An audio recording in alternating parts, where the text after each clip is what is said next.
январе 2020 года Мамут Ага Чурлу провел тренинг для мастеров нашего творческого объединения по более глубокому изучению крымско-татарского орнамента.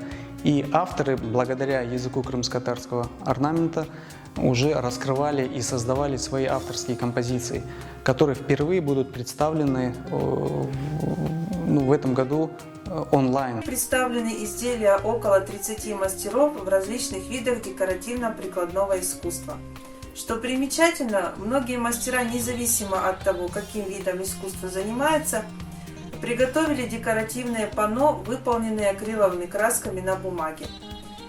Я, в свою очередь, тоже выполнила такую работу, взяв за основу сакральный мотив дувалык. Выставка «Крымский стиль» лично меня стимулирует создавать что-то новое, экспериментировать с новыми техниками.